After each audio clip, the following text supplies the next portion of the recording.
If you constantly play by the rules and do the right thing, you've probably noticed a frustrating pattern.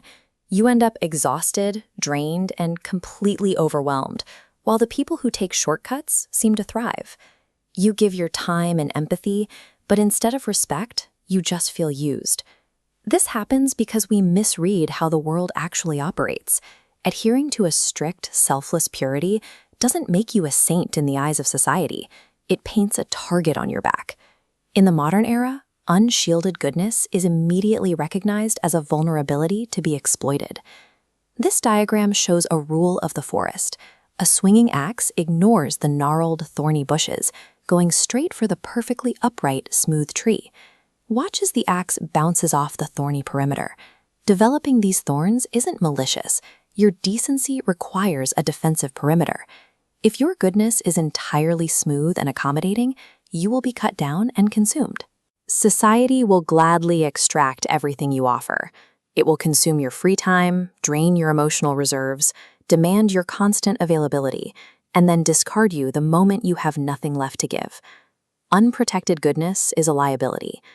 To actually survive and do good in the long run, you have to engineer a new architecture for your life, one that pairs your core decency with a layer of tactical ruthlessness. The first mechanism of defense is projection. Think of a snake that has no venom. If the forest figures out it's harmless, even children will throw rocks at it. So it still rears back and hisses. You don't actually need to harm anyone, but you must project a quiet, undeniable threat that crossing your boundaries comes with consequences. When you inevitably take a hit, silence is your greatest asset. A wounded lion doesn't sit in the brush and cry out. It walks with a stiff, upright posture through the forest. Broadcasting your pain or venting to the crowd only signals that you are bleeding. And in nature, the smell of blood only attracts scavengers. This discipline extends to your ambition as well. Your income, your deepest vulnerabilities, and your future plans must remain hidden. The moment you articulate your strategy to the world before it's executed, you bleed leverage and hand your competitors the exact blueprint they need to dismantle you. When betrayal happens, your response must be immediate and cold. Do not seek sympathy. Do not argue with fools. Simply close the door, enforce the boundary, and permanently revoke their access to your life. Cultivating that subtle aura of danger and mastering the art of absolute emotional silence are non-negotiable. They are the external walls you must build to secure your internal peace. Behind those walls, you have to face a harsh pragmatism. Most human connections are purely transactional. People gather around power, capability, and wealth for the same reason bees swarm a flower. They are there for the nectar. Once the nectar dries up, the swarm moves on. Which brings us to wealth. Treat money not as a moral failing or a luxury, but as the sixth sense required to navigate reality. Without it, your other five senses are severely restricted. Capital is the literal fuel of your autonomy. Without it, your boundaries mean nothing because you are entirely dependent on others. Generating capital requires understanding positional value, which is what this comparison chart tracks. Notice how the exact same shape holds a negligible value in the dark column on the left, but its value skyrockets in the illuminated column on the right. A diamond in a coal mine is treated like just another rock. It commands a premium when moved to a jeweler's display. If your talent isn't being respected, the failure isn't your lack of skill, it's your location. Forcing your way across the threshold into an environment that correctly prices your value is entirely your responsibility. This is a heavy realization.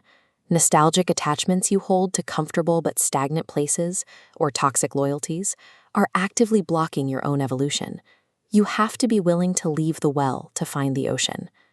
Building strong boundaries, keeping silent, and acquiring wealth and leverage will protect you from the world.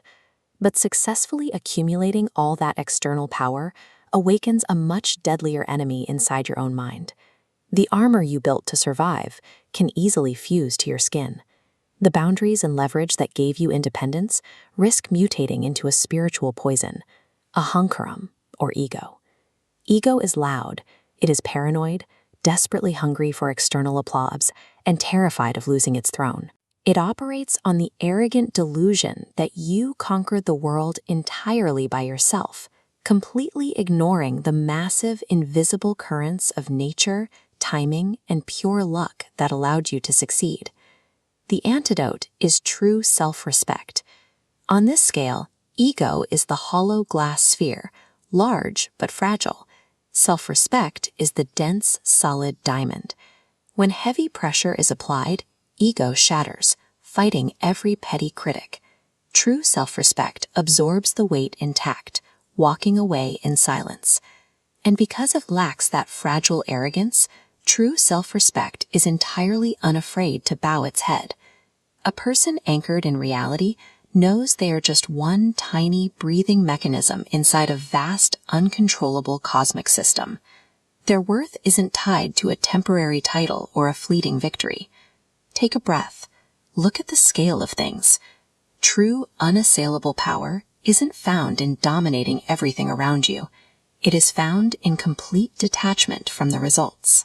To survive the brutal mechanics of this world, you must build ruthless boundaries, acquire leverage, and fight your external battles in absolute silence.